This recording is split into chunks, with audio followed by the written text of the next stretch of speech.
Hello and welcome to Catamount Community Connection. I'm Brian Collamore, your host of this one-hour show, which airs each Sunday. And by now you know who we talk to. We have community leaders from the business, professional, nonprofit, and political arenas. Our show brought to you by the Rutland County Agricultural Society, which has brought you the Vermont State Fair at Rutland since 1846.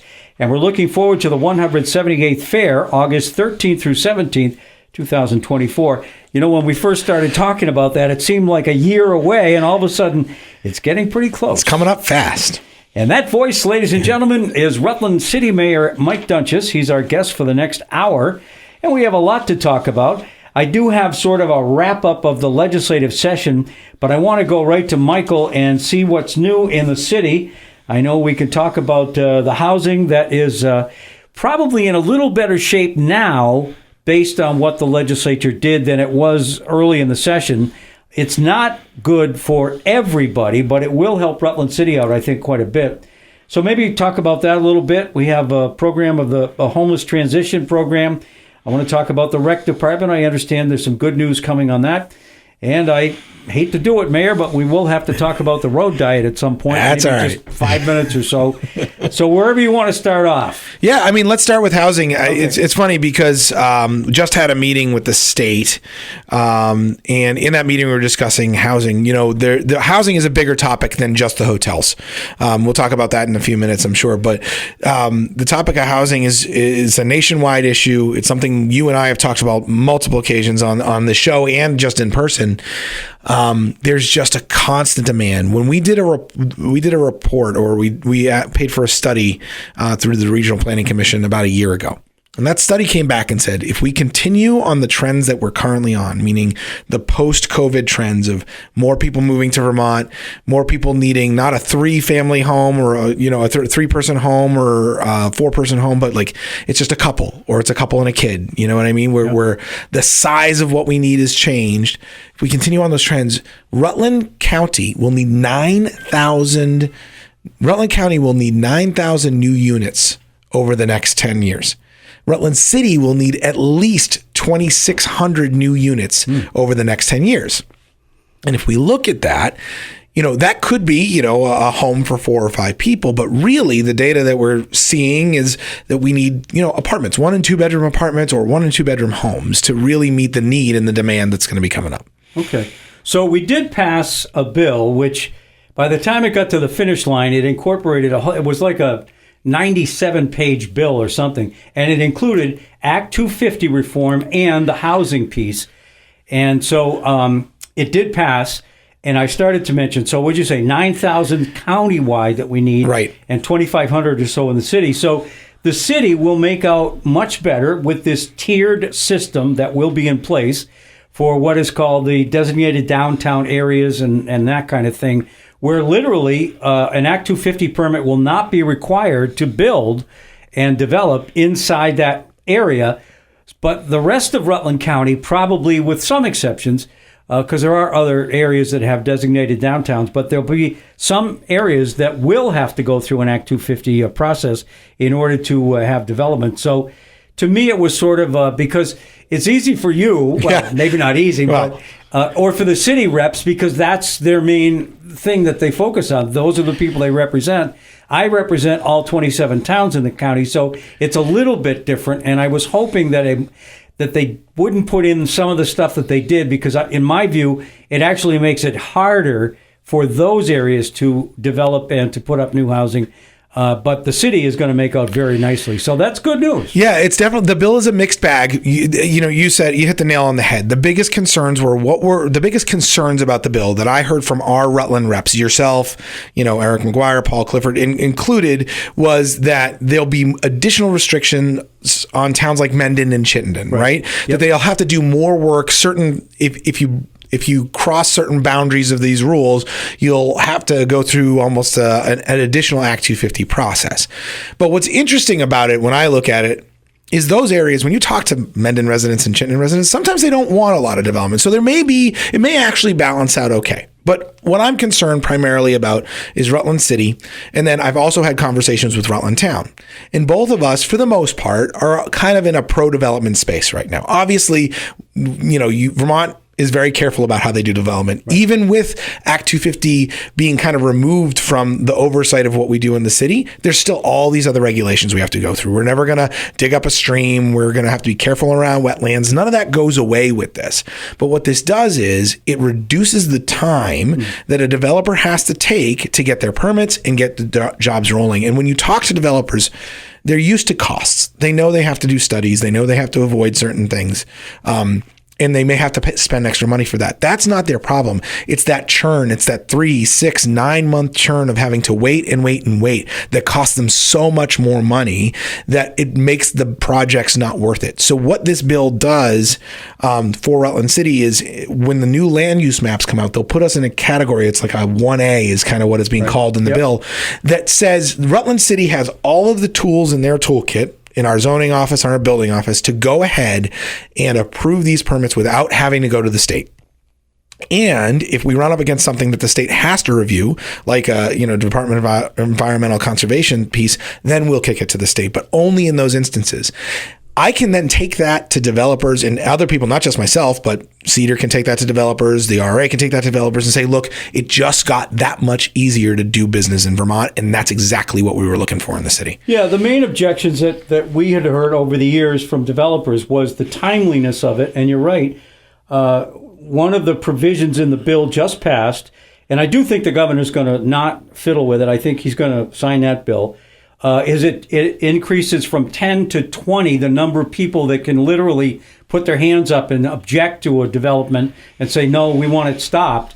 And so it's doubly hard, if you will, for people to, come up with a reason or a way to stop the development. And I think that's a good thing. And then as long as there's, water and sewer and all that other kind of stuff involved, it should be a fairly easy process. And I'm looking forward to watching, the city move and get more housing and bring people in. Yeah, me too. And there's a couple, not just the Act 250 reform, but there's some other advantages in the bill to building housing in these areas, right? There's some potential tax incentives.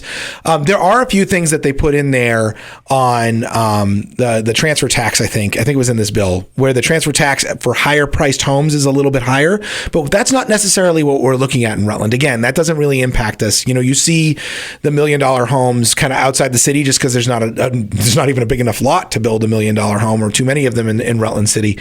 But and I'm generalizing. I know it's closer to 600,000-700,000 is where that line is, but the idea basically being that there's a lot of good things in here for us, incentives and reduction of restrictions that are just going to help us develop. And we had developers coming in this last week, Brian, in my office. I had a developer brought in by a local agent, and we sat down and we talked about how quickly they could build 300 to 400 units in Rutland City. And that's just one type of, that's one market rate housing. We're having conversations with developers that want to build retirement housing. And when you think about that too, when we build things like retirement housing or market rate housing or open up housing in downtown, people who live in our community say, hey, I don't need this 4-bedroom house anymore. I can sell that and move into one of these other places. So it's a double, we get the double whammy, because now we're freeing up existing real estate to not only bring people into our community, but to supplement those who maybe have growing families and need to move out of their smaller place. It's a great thing, just getting this ball rolling downhill. We're talking to Rutland City Mayor Mike Doenges on Catamount Community Connection. And you mentioned the property transfer tax.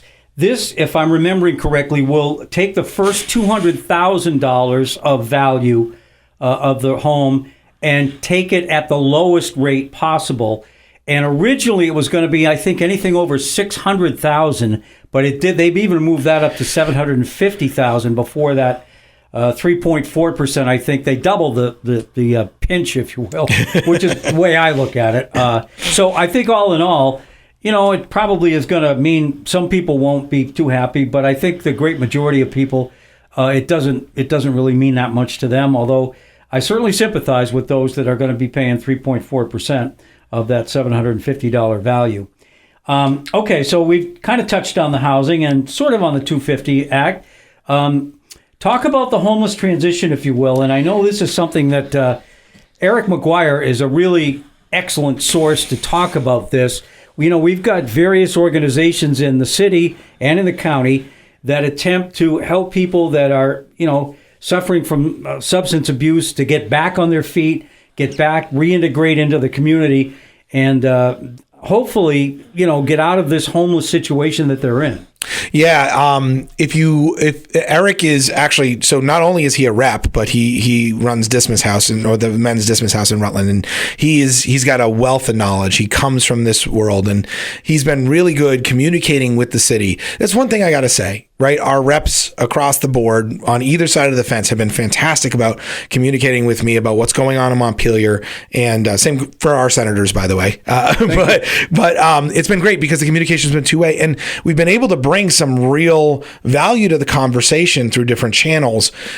This bill, kind of what you're referencing, is 879 was the bill, and what it said in that bill, which we were concerned about in Rutland, is if there is no existing shelter, AHS, which is the Agency of Human Services, Department of Children and Families, which is underneath AHS, shall house people in a hotel if there's no other shelter available. So what we've been looking at is the longer term. I'm a very long-term thinker. Short term is really important. We always have to take care of what's right in front of you, but you have to think about where are we going and what we want this to look like on the other side. So I've been focused on, since last June when Chris Winters from DCF put out his request, I've been focused on transitional housing. And what that is you take someone who's struggled to have their own home or struggled to have their own apartment. So maybe they used to live with mom and dad's passed away, or they sold the house and now they've either been living out on the street or living in a hotel or staying with friends. And they need to get into an apartment. We were just talking about housing. There's not enough housing around here. So what's that stopgap? What's the in between? The state's super focused on emergency shelters, and this bill really focused on emergency shelters. I think there's even $10 million in that bill. Maybe it's not that one, and maybe another one, to go towards emergency shelters. Well, when we look at what is an emergency shelter for Rutland, do we just want an overnight or a 3-night stay? Right. That's not right for this community, right? Because it doesn't solve for the long-term problem. So we're focused on saying, hey, we will emergency shelter somebody, but we're going to do it for 6 months. We're going to, while they're in that shelter, we're going to work with them. We're going to work with them towards, maybe they are able-bodied and they can get a job. So we're going to have Vermont Department of Labor in there to talk to them. Maybe they need an additional set of skills, right? So we're going to have different teams be able to come in. We have workforce training that they can work on. There's also the social services side. Can we get them a voucher? Can we get them on a list for a waiting period? Can we teach them? It's really interesting to think about. A lot of the challenges that we see when we take people out of the hotels, and this is data, real data that we have from Rutland, we take people out of the hotels and we put them into an apartment. If they haven't lived on their own before, they don't have that kind of common courtesy that you would have for their neighbors. So maybe you lived with mom and dad for 20 years and now you don't have that support system. You might, in 2:00 in the morning, be upset about the noise coming from your neighbor's fan and start screaming and banging on the door, right? These are real challenges that we hear about. So there's actually classes to help people understand how you deal with those situations, how to work through those problems. And it's something that you and I, Brian, would, just because of the way we grew up and the situations we were in, we wouldn't necessarily go through that. Maybe when we were in college, we were a little unruly, but people have these adults haven't learned those skills. So there are actually classes for that. It's like Good Tenant 101. So a transitional housing campus that puts people through that process and then gets them ready for the next step. That's what we need in Rutland. And that's what we've been working on. So we met with the state this week. We're having real deep conversations about who's going to run those services, where these locations can be, how we can make sure that it has the most positive impact and doesn't oversize what is going on in the state of Vermont. And what I mean by that is while we've gone through this COVID transition, Rutland took a massive amount of this homeless unhoused population brunch, right? Yeah. And because we had the available motel rooms. So the state has actively said in our conversations, hey, we know that Rutland's taking on an overshare. We know you're out of resources. All of the resources in town, our mental health resources, our substance abuse resources, our homeless resources are all tapped. They are maxed out. And I think I said it last time on the show, we've given all the shirts off our back that we have to give, and there are no more shirts left in the laundry, right? We don't have anything else to give. So the state is looking at that. They recognize that, and they realize that we need to downsize what we support and try to spread that load throughout the rest of the state. So when we do this, it's going to be right-sized for our community. A couple of points, if I could. When we talked about the correctional facilities and we went to, we got a great presentation from Maine about the reentry process that they have there. One of the main components, because we asked them, well, if you had it to do all over again, what mistake did you make, or what mistakes did you make, and what would you do differently? And the number one thing they talked about was being close enough to transportation for these folks who would be able to get a job but don't have a car, and they'd be able to take the bus or whatever sort of public transit's available. And I think the same should be said about the homeless transition piece, where if you've got somebody that's miles and miles away from everything else, it probably isn't going to work too well. That's right. I think, connectivity to services is probably the most important thing. And Rutland is a service hub, right? We have our state building down here. All those services I talked about earlier are actually, there's a base of those in Rutland as well as other communities. So if you're living out in Clarendon, it's not easy enough to get to those. Right. So, and the jobs are here. The jobs are here in Rutland. So we have Marble Valley Regional Transit, the bus. They can get people around. So where we put this, it just needs to be super accessible to those things. And actually, the sites we're looking at all are within 5 to 10 minutes walking distance. And that is I think that's a reasonable point, especially for the able-bodied ones that can get the jobs and do the work. So the other thing, and I got to mention it, and I don't mean to cast aspersions on anybody, there is a motel in Mendon that is up near Journey's End on the same side of Route 4 that has been undergoing renovations for, probably 5 or 6 weeks, maybe even a couple, 3 months, owned by the same individual who has at least a connection, even though I guess one of the motels he doesn't technically own anymore. He sold it to a corporation, which is, anyway, I think it's still in the family, so to speak. But it has created great angst up there. Now, that's an example, I think, where it isn't sort of as good an idea to put something there. And the fact is, he's already said that he does not intend to take advantage of the hotel motel voucher program, but he didn't say he wouldn't. He just said he didn't have any intention to do that. But there is an example, I think, of a place that's far enough away from the supporting services that you could be putting it in not a great place. Yeah, I think the challenge there, I agree that the challenge with that connectivity would be tough. I think Mendon got together and basically said, kind of held his feet to the fire and said, sign this affidavit that says you're not going to do that. It would be difficult for people. There's a couple of buses. I mean, there's a route that goes up from Rutland to Killington and back every half an hour or so. So there's decent connectivity there, but it's also very isolating, right? You're right up against this forest. It's kind of in the middle of nowhere. There's no services there. How do you get food? So I could see the challenges with that. But I also see the concern of the neighbors because they don't want the expansion of the program. And the same thing goes for our services, right? With upwards of 450 households that have been in the hotels in Rutland County, that includes Rutland Town too.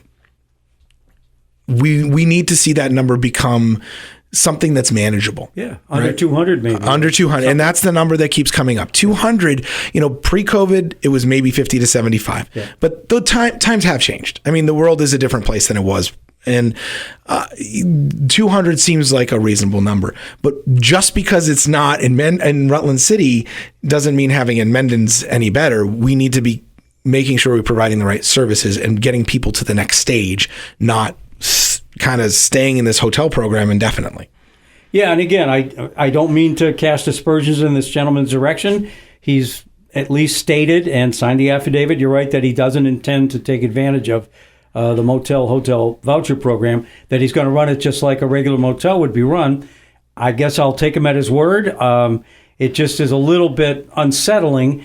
Now, Mendon itself, the town, they're in a pickle because they really don't have any sort of good reason not to give him a permit. And if he gets a permit from the town, the rest will follow in place. So that's right. I wish him the best. I don't know what's ever going to become of that, but I can certainly understand the concerns that residents have up there about that. So sure. I thought I'd mention it because there was a meeting and it was very well attended. In fact, I read the minutes of that meeting just the other day, and people were passionate about their desire not to see extremely concerned. Yes. Okay, so let me just I guess let's take a break because we're about 20 minutes in, And maybe when we come back, I will just give folks a general overview of what I saw happen in the latest session of the General Assembly. And we're talking again with Rutland Mayor Mike Doenges. We will take a break, and we're coming right back.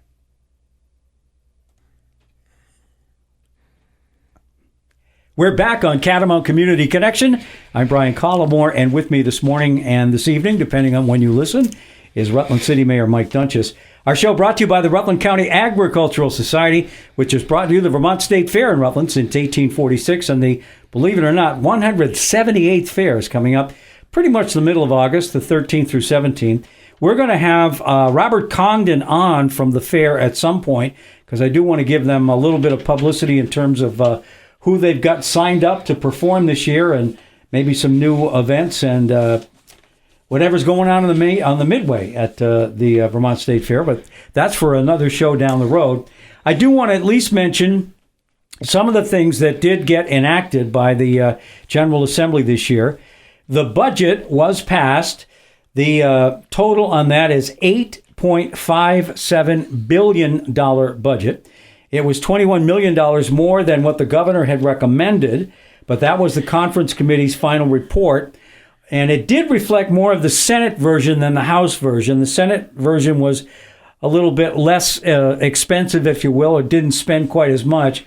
The governor has indicated that while he's not 100% in favor of what wound up with the $8.57 billion budget, he probably, at the very least, will allow it to become law without his signature. My guess is he actually will sign the budget. And I think, for the most part, the committees did good work on it. They are spending a lot of money, but that's what it is this year. In terms of taxes, and this has been the hottest topic of all for the last, certainly since April 1st, when we began to look at this yield bill. This is the House Bill number 887. And despite the last hour amendment from Senator Brock in the administration to be able to pull a little bit more of the cost down, most folks on an average now, and I've already seen some of the Slate Valley's figures for the one that they have now, I think it'll be their fourth vote. And not all towns are going to have the same rate, if you will, but overall, the average is somewhere around 14% increase. It's 13.8%, and that's on a statewide basis. But again, some school districts, it'll be lower. There will be some that I think will be higher. I did vote no on the yield bill. I didn't feel it was our best way and our best foot forward in terms of trying to contain the cost of our educational system. It does include a study. This was put in on the Senate floor, and it will entail a bunch of people sitting down and taking a look at how we fund our educational system and find out ways to make it more efficient and hopefully more cost effective. Because again, most of the people that I talk to, and I realize that the educational budget is not a business. I get that. I really do. But if you took a look at it as though it were a business, you will find that at one point we had over 110, 115, 120,000 students statewide in our system. We're down now to 80 and probably still on the way down. We haven't bottomed out yet. So let's just say we have 80,000 students. So we have considerably fewer students in the system. The costs each year continue to go up. And one of the things that was brought up on the Senate floor in our debate on the yield bill was one of the senators made the point that he does realize it is one of the highest. I think it's the second highest cost per pupil in the country. And he said that that we were operating, I think he said, at the highest level in terms of the results. And that's not correct. The actual, if you take a look at the test scores, we're in the middle of the pack. We're not the worst. We're not the best. We're in the middle of the pack. But we aren't on a good trajectory to get us to go higher. So my point is, if it's a business model, it'd be hard to defend fewer students, higher costs each year, and results that are not really that good, to be frank. So anyway, that's how we got out of that. And it does include a tax on the short-term rentals. And it also includes what I call the cloud tax. So businesses will be paying that. And this is on the software that you might order for your computer. If it's a business-to-business situation, they were exempted, but everybody else is going to get nicked just a little bit more. And the short-term rental, I'm trying to think what it was. I did know at one point, but if you rent on your Airbnb, those things, you're going to pay more money. And I guess you're going to pass it along to the folks that are staying in your B&B, right? Yeah, and I think the non-homestead also was calculated a little higher into that too, right? Yeah. And Brian, if you look at Rutland City Public Schools, and I can't speak for Rutland Town, or Barstow, whose budget, and Fairhaven, all their budgets kind of struggled. Rutland City Public Schools, they took a really calculated approach, even though there was this, essentially it's a 4% gap. So for those who don't know, there was basically the way the legislation was written is there was a 5% cap, but you could kind of like go up to 9.9. Yeah. And we didn't take advantage of that. Yeah. And I applaud our school administrators for saying, hey, listen, we know we only need this and we're going to do this. Now, Rutland City Public Schools has a big budget, right? And they do have less students, but they're really not where I think the challenge is coming from across the state. We have a lot of rural communities that still support, smaller middle schools, smaller high schools, and there's a lot of overhead there. Mm-hmm. And I think, maybe the reason we see this constant increase is because the cost of hard goods has gone up, cost of electricity has gone up, cost of building supports have gone up, and everybody's got to get paid more, right? So inflation really did hit, and what is it? I think it was like 70-something% is salary and benefits of the yield. Most of it was insurance, teachers' insurance. Yeah. So it's a tough pill to swallow, especially when essentially what happens is, the schools bill, the easiest way to think about this massive algorithm that is so hard to compute is the schools bill the state, and the state collects those dollars and then sends them back to the school, but they collect them from everyone. Right. And it's a very complicated process, and that's why everyone gets affected in a kind of a similar way. So Rutland will feel a little bit of the sting from a bigger statewide change, Yeah, and again, I made the point before that I think there's probably, pick your number, 7 people in the whole state that can actually explain the funding formula for our educational system. And you're right, Mike, I don't want to make it seem like I'm picking on any school boards. I'm certainly not picking on teachers. They deserve what they get, and it's just that the system has become so uncoordinated or uncorrelated, I guess is a better word to put it.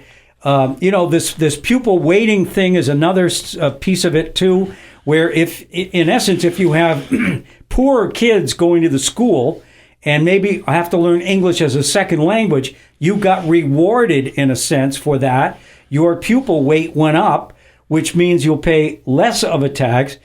Rutland Town is in the opposite situation where they don't have as much poverty and they have fewer kids that need English taught to them as a second language. So just like when they were Gold Town, they got, in my view, unfairly punished by seeing their tax rate go up.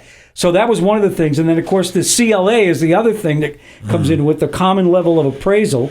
And the housing prices have gone up to the point where there aren't many towns left in the state that are at 100% of their common level of appraisal. Most of them are way under that. In other words, the housing prices are way above what they're being taxed for.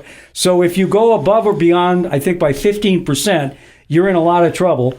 Rutland Town, the last I knew, was about 79%. So they're really going to feel that as part of the whole property tax valuation. And if I remember correctly, Rutland City is like 77%. Our last appraisal was 2006. Yeah. So what that essentially means is because we're so far off from actual values, they're only valuing us at a certain percent, and we're going to end up getting dinged for that too. Now, ours is going to come up in the next 2 years. We're working through that process. And the state of Vermont, not to divert to appraisals, but they want to do appraisals every 6 years, which should tighten this up. Yeah. But at the same time, it's a long, lengthy process, and it's hard to get through.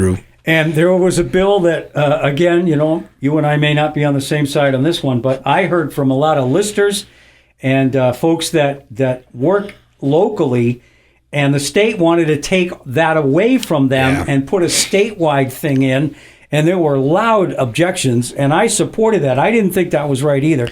I like to have the local people who live in a particular community make the value judgment about what a particular property is worth. Property values in Rutland City are completely different than property values in Middlebury or Manchester or Burlington. And we have an appraiser, and our city has full time elected by the people, and that is a huge value that other communities don't get. So they went ahead and I don't know how soon we're going to be able to get all that. The other thing, it's kind of like this 3-acre rule, and you go back to this, and I mentioned that first of all, you need enough engineers to do the studies to figure out what people need to do to mitigate, and there aren't enough people. There's just nowhere near enough engineers to do the study, and I have a feeling we're in the same situation with the appraisers and the listers. So I don't know where that's going to go, but all of that goes into the property tax figure, and again, it's probably going to be somewhere around 14% on an average statewide. Some will see it lower and some will see it higher. I don't think anybody's going to see zero. Okay, there's going to be. It's not going to happen. There's going to be more taxes. There's no way around that. H-289 was another bill, and I should probably say that we're out of session now, but we will be called back on June 17th and perhaps on the 18th. Whether we can get it done in one day or not, I don't know. But the governor has at least indicated informally that he is likely to veto a number of bills. One of them is one I want to talk about here. Not this one. This one, I think you and I have already talked about it. H-72, which was the safe injection site. They came up with another fancier name for that, but that's what it is. And I debated on the floor with the chair of the Senate Health and Welfare Committee, and I said, all I want to know is it against federal law to do the drugs where you're having people come in and do the drugs? And the senator said yes. And I said, then I'm a voting no. There's no way. And you and I have talked about whether Rutland should be a site for that, and you've expressed deep concern about that. As we talk, I think it's $1.1 million has been set aside, and Burlington will be the only locality in the state that will have one of these things. There's just, to me, so many questions with that one. You know, if you have your own drugs in the car and you're driving there and you get pulled over for a vehicle offense and the police officer notices the drugs and you say, well, I'm on my way to shoot up at the safe injection site, what's the officer supposed to do? I don't know the answer. Nobody knows the answer to that. I don't know the answer either. And this goes back to that conversation we were having about Representative McGuire earlier, right? So there's a whole continuum. I don't want to use the wrong term, but there's a whole process for recovery and going through these things. And I think Eric's point, if you listen to him, and I don't want to speak for him, is that there's still gaps in the system before we get to this level, right? Yeah. I think the way he said is, if we're going to do this, you need to make sure you're doing everything else first, and we're not. Yeah. One of the things Eric was helpful with is getting in that bill the ability for municipalities to opt in or opt out. Right. He did, and that's good to have. It gives the municipality a choice. Is this something? The way I explain it is, we're not ready for that in Rutland. We look at our overdose deaths. We know exactly how many we have. We have a great team that is trying to keep people from. There's no good loss of life according to our police department. You never want to allow that to happen, but at the same time, you can't be everywhere all the time. So I think the thought process is, let's try to get as many people as much help as possible, but this is a kind of a last resort as we look at, and we're not ready for that last resort yet. We have a lot of work to do here in Rutland before we get there. And I hope we never get to that point, because as you correctly point out, there's no provision for recovery or getting people off the stuff, whatever the stuff happens to be. At the moment, from what I understand, and I read every last letter of that bill, it's okay to go in and shoot up and walk out. And there's been no attempt. There'll be medical people there with Narcan and all that if there's a event that demands that. But they're not trying to get anybody to stop. There's no recovery plan. There's no. To me, it's absolutely ludicrous. So I am on the opioid settlement committee. So for those who don't know, the committee, this is the opioid settlement money that came from all of the drug companies that were overselling opioids. Vermont received a pretty large set of settlements, and in that committee, we did have a presentation from one of these harm reduction sites, safe injection sites from New York, and they have good stories to tell, right? They're talking about people that do come in that have the addiction, that can't kick the addiction, and they shoot up, and they keep people from dying, which is great. But that's right. That's in New York City in a community. Again, that's thousands of people that are using. We maybe are on the small side. We may be under 100 in Rutland. And then when we look at those overdose deaths or overdoses, period, not even overdose deaths, it's such a small number. It doesn't make sense. See, we heard testimony on the floor that New York isn't doing it. Not legally, okay. But there is an organization that's doing it in New York. Yeah. So, well, I think he's going to, I know he will veto that bill, and we'll be voting to sustain that. Then there's 3 or 4 that are, I call them environmental bills. One of them we've already talked about, 887. That isn't necessarily the environmental bill. That's the one that includes the property tax or property transfer tax increase in the short-term rental. S213, river corridor and floodplain regulation. And S289, renewable energy standards. And S259, Climate Superfund Cost Recovery Program Fund. I did vote no on every single one of those. I think, again, that Vermont is probably the cleanest state in terms of our environmental stewardship in the country. And these all have hundreds of millions of dollars of cost to them. And I see it as overkill. And if everybody in Vermont changed their habit overnight, it wouldn't make any difference in terms of the global effect on it. So I think it's just much ado about nothing, and I'll vote to sustain those vetoes as well.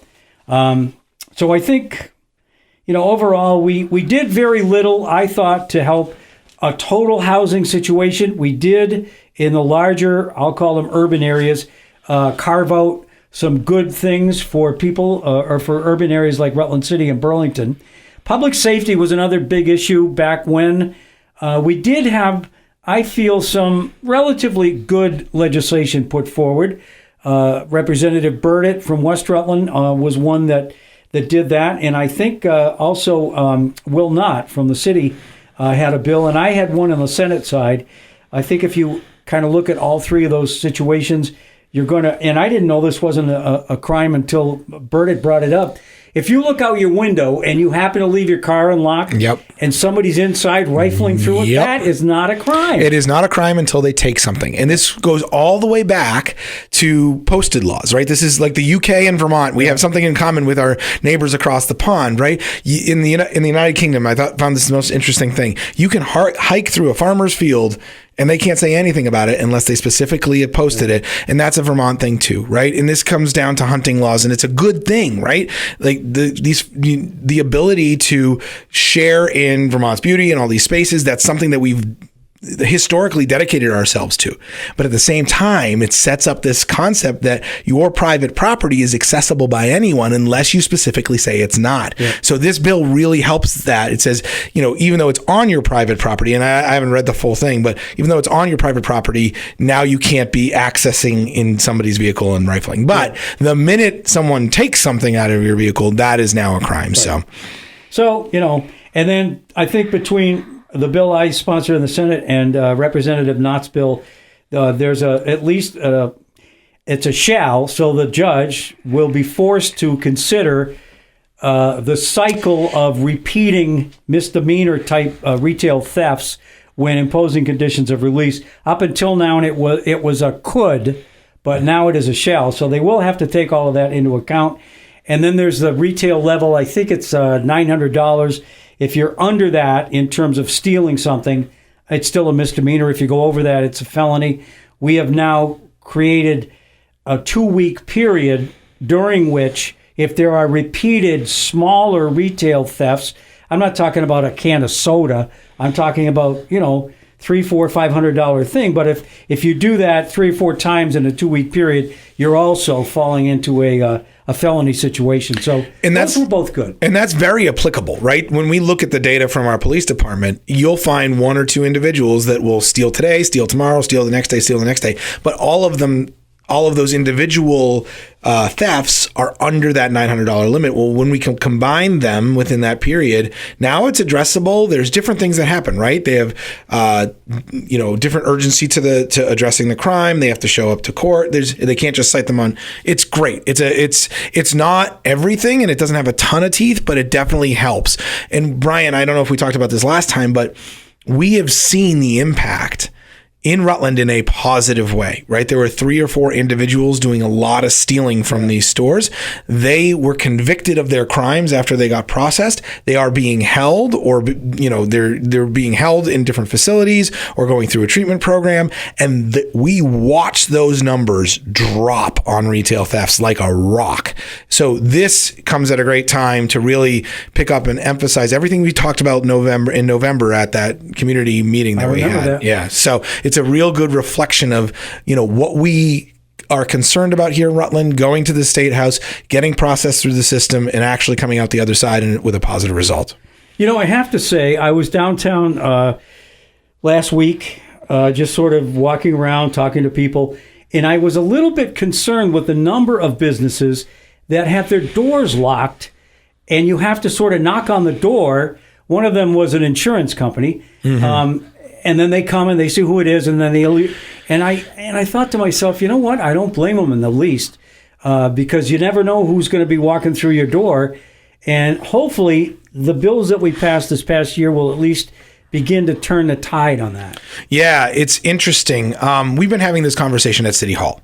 Right? Specifically inside of City Hall, we see all sorts of people just walk in that aren't there for any particular kind of business, that are just there to spend time in City Hall, I guess. And we've talked about this changing environment, right? That wasn't the way that it was, 10, 15 years ago, or even 5 years ago. How that affects the security, how that affects my employees' feeling of safety in the space that they work. And actually, I know the insurance company you're talking about. I know why they lock their doors. We've been having conversations about it. They've been harassed by people just out on the street. And that's not what we want. And our police officers, we're spending so much more time being present, right? Emilio's back downtown. He's always out and seen and visible. But if he's not there right at that moment, it's still a potential circumstance that make people nervous. So, I do think these laws will help. I do think the conversations with, I think connecting to recovery is going to be a big deal. I think that the fact that we're giving the judges, and I'm not sure what bill this was in or if this was just a conversation, but we're giving the judges back the option of work crews is such a big deal, because part of the reasons that these judges don't convict is because sentencing to a term in prison is that can be pretty harsh when the crime is kind of light, so they don't have another option, and going back to work crews is really going to help. Because work crews is essentially a prison sentence without the jail time. So having that flexibility back is going to help us, I think, a lot. I'm much in favor of detainees or people that have committed, I don't want to say mild crimes, but certainly non-violent type crimes. Right. Tom Giffen would be a champion for this, because the cemeteries used to be able to use those people to cut the grass and trim around and all that stuff. And then, unfortunately, the Department of Corrections did away with it.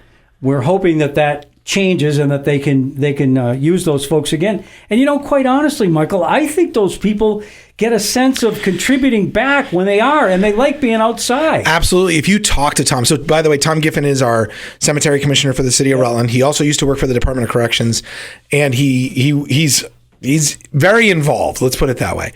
And Tom has these amazing stories about people who got on the work crew. He worked with them one-on-one, 20 guys at a time, and watch them go from not having a purpose in life to having this purpose, getting excited, like being able to walk into a cemetery, clean it up, take a step back and look at what they've done, feeling a sense of accomplishment. And a lot of these people, a lot of these people have full-time jobs and are doing really well. It's something that, again, you and I learned as kids that, doing something, staying busy, having a purpose is so important to just survival, that when you don't grow up with that, or you have that misconception, it's a gap. So it's amazing what these work crews have done in the past. We're talking to Rutland City Mayor Mike Doenges. We need to take one more break, and we are back here on Catamount Community Connection in just a moment. We're back on Catamount Community Connection. I'm Brian Collamore, and with me is Mike Doenges, the city mayor, Rutland City Mayor. We talked about a bunch of stuff, the housing, the homeless transition piece. We talked a little bit about some of the bills that made it through to the finish line. Some of them will be vetoed by the governor, but it doesn't look, I'm trying to remember all the votes, and I won't be able to. I don't think he's going to be successful in some of those. Maybe on some of the other ones he will, but we'll see. So I want to mention, we just talked about Tom Giffen, and he's our cemetery commissioner in the city, and he just sort of signed himself up to become part of the Evergreen Cemetery's board of directors, I guess is way to put it, right? Yeah, with a little nudge from me, trying to get him in there. So for those who haven't been following, Evergreen Cemetery over the last 2 or 3 years has been struggling financially. Actually getting a look at their books, they've been struggling financially for a long time, where each year has been different, but their expenses basically have outpaced their revenues, right? And that has depleted a lot of their funds. And that kind of came to a head this year. The previous board of trustees decided that they wanted to be done and kind of walk away. Now, there is a provision in Vermont law that says the city, the municipality that the cemetery is in, may, not a shall, but a may take over the cemetery to keep it up and running. But when we started looking at the costs, I mean, it'd be upwards of $150,000 a year to run the cemetery. That's not stuff we're skilled at. Now, we certainly have things that we can lend, and we're going to lend to working on the cemetery, whether it's having our recreation crew out there, helping out, or having our city foresters go in and take down trees that are about to fall. We can certainly put some effort towards that on a volunteer type of basis. But what happened this week is all of the plot holders got together, and they're the ones who elect the board of trustees in reality. The plot holders got together. In under 10 minutes, they voted to remove all the existing trustees. They nominated 7 new trustees. Tom was one of them, and certified that vote. And then they ended the plot holders meeting.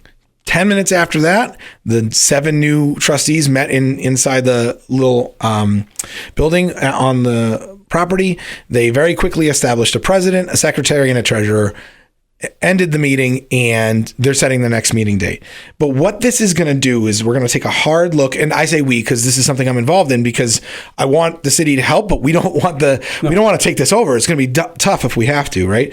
We're going to take a hard look at the financials. Right now, there's somewhere between $25,000 and $30,000 between different accounts that they can leverage. And some of those accounts are earmarked for specific things, but that's not a lot of cash to keep them rolling. So we're going to look at what is the bare minimum. I'm going to ask them, what is the bare minimum we can do for the next 12 months, right? If we mow every 6 weeks, which, people can come in and mow their individual plots if they want, but if we just kind of put the mowing off and say, if we mow every 6 weeks, and I don't know if you've ever been in Evergreen, but there's a lot of property in there.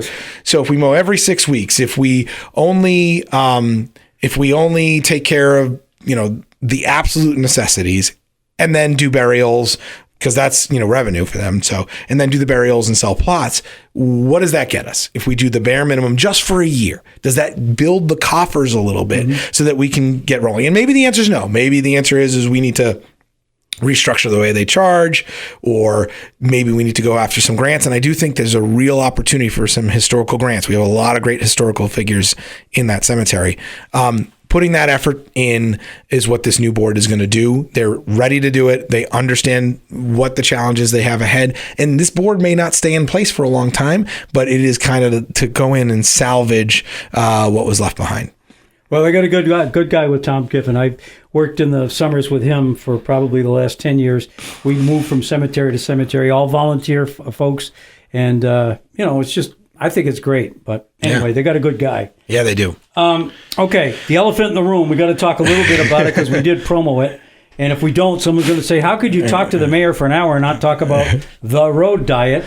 And but I want to talk also about the other paving projects that you have going on of the city. But for those that, you'd have to, well, I guess you would not have to have traveled Woodstock Ave in order to not notice that they're scarifying the road, and, it's going to happen. And where are we with that? So let's start with the construction side. Let's separate this out into two different things. We have the road reconstruction and then the reconfiguration or the diet. So the road reconstruction, every 10 years, the state comes in and they'll repave our class 1 roads. So that's Route 4, Route 7, and Business Route 4. So down down West Street over to State Street, and then down and out to cover the rest of the West Street road. And that, by the way, that jog that, the West Street to State Street jog that Business Route 4 takes, that's to avoid as many train tracks as possible. That's why that happens. So they'll be covering all of that. They'll be grinding up the road, repaving, and we've really needed it. For those who have traveled any of those roads, it's pothole city, or you've got the indents from, all of the weight of the vehicles. So that's happening. It's going to take all summer. They're obviously focusing on Woodstock Ave to start. That will very likely, I'm going to say this separately, the construction will very likely send people down side streets to avoid the construction, right? On the first night of construction, the next morning, people were pretty upset about, one, the noise, because we are doing the state is doing night work, but two, that the construction was still going on at 7:00 in the morning while they were trying to get to work. So people have already adjusted and started using side streets. My ask to those people using side streets is, remember, there's still neighborhoods, and at 7:00 in the morning, most of the kids are getting ready to go to school. Sure. So be super careful. Aside from that, so we're going to have some great new paved roads at the end of this project. Aside from that, there is a reconfiguration of lanes both on North Main Street, so basically from Starbucks to Ace Hardware, I guess is the best way to say it. Okay. And then a reconfiguration of lanes from Walgreens up to the high school, and it's pretty much stops there. The argument that we're just doing the same thing again, I do want to speak to that, right? When we did this in 2014, there were all sorts of things that are different from this time. The main thing was they did it as a trial, and they didn't properly adjust the lights, and they didn't properly adjust the signage, so there was a lot of confusion, which caused a lot of unnecessary congestion. Taking that factor along with all the other data into effect, we talked to the state, I was on the Board of Aldermen when we started the conversations, and I was mayor when we finished the conversations before we had to make the decision. But we've added a couple of different changes, right? The schools are probably the number one thing that generate traffic in the morning. In the afternoon, people get out at all different times, so it's a little bit less hectic. But the morning is really kind of the biggest challenge. So we kept the lane on Woodstock Ave to turn right onto Stratton Road. Right. That was eliminated last time. So we kept the queuing lane. It goes all the way back to St. John, which is, probably not as long as it could be, but it's long enough to keep a queuing lane so traffic can go around and continue down or continue east on Woodstock. Yep. So that's good. We aren't affecting the travel lanes in front of Applebee's, so trucks will still have time to kind of ramp up and get up the hill as they pass Home Depot. There's all sorts of things that we've thought about in this process. We also, even down Kendall Road, all the school buses go down Kendall to go to the middle school and the intermediate school. So we put a turning lane there dedicated to go down there and to kind of give them the clear to be able to make those turns. So really a lot of thought went into this. The conversation online is, there's a lot of people concerned. There are three main concerns from what I can understand based on what I've seen. Is one, that this will be less safe. Well, we're going with National Highway Transportation Safety Board data that shows that the 3-lane configuration is far safer for drivers, pedestrians, and anyone else using the roadway on left-hand turns. Our left-hand turn accidents on those roads are massive, Brian. Mm-hmm. Huge. We are expecting this to cut them by 40%. That's the national data, at least 40%, because you have a dedicated turning lane and a lot more visibility. The second concern that I hear is that this is all about bikes. It's not. These projects are to slow down traffic and improve safety. The average speed limit on Woodstock Ave, say, on any given morning is well over 45. People are flying down there. Well, it's a 35-mile-an-hour road. Right. And we have tried so many ways to curb that and slow that traffic down. Well, this is a proven method of doing that. And 35 miles an hour versus 45 miles an hour on Woodstock Ave saves you 8, maybe 12 seconds, depending on which lights you hit. So there's a real advantage to slowing that traffic down and making it safer. But the bike lanes are just an added benefit because we're going to have these shoulders. So I know there's a large argument around that, and that's the purpose. It's not. It's really just to kind of slow traffic down and keep it safer. And then the third argument, or the third concern that I'm hearing, is really focused on the economic piece of it. Like, this is going to be a negative impact for businesses. Yep. But the data that we've seen nationally, there have been independent studies, federal studies, local state studies done, is that a slower roadway in front of your business is more beneficial to your business. It allows people feeling comfortable to get in and out of those businesses. It allows you to have better lines of sight because people aren't flying by. There are some concerns for particular businesses because they're already in tough spots and they feel like this is going to make the congestion that they're perceiving is going to make it worse. But in reality, it allows people to slowly get in and out in a more thoughtful way. They're not feeling rushed to get in and out of that business. And these studies show that on average, there's a 20% increase in business when these things are done. One of the great examples, it's about a 10 to 15-year-old example, is Middletown, Massachusetts. A town much larger in population size than us, about 35,000 living in that town. A lot of through traffic because it cuts to a couple different places. They did this reconfiguration, and it was a huge improvement for their businesses. So the decision that was made after 5 open meetings, getting the public feedback, and then us having to make the decision last year was we were informed by experts. We had conversations with those who are traffic engineers, and we tried to make the best decision that we could. All of that being said, if this doesn't work a year from now, so we'll give it a year, we'll collect the data, we'll look at travel times, we'll see the impact, we could absolutely reconsider going back to the way that it was. That's not off the table. I'm not so daft that I think I know everything, and even the experts may not know everything. The goal is for this to be successful.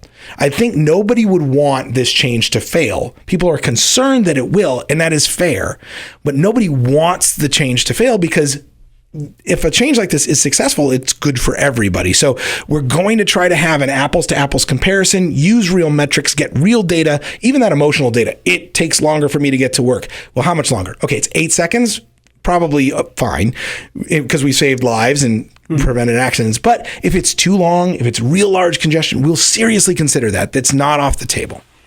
Okay, well, you and I have talked about this before. Had I had a vote, I would have voted no, not to do this. Fair enough. But I will say this. If it works out, I will be the first person to run up to you and shake your hand and say, you know what, you were right. Fantastic. So, and if it doesn't work out, Brian, I can say you told me so. Okay. All right, Michael, thank you so much. We've been talking to Rutland City Mayor Mike Doenges on Catamount Community Connection, and we hope you join us next week here for more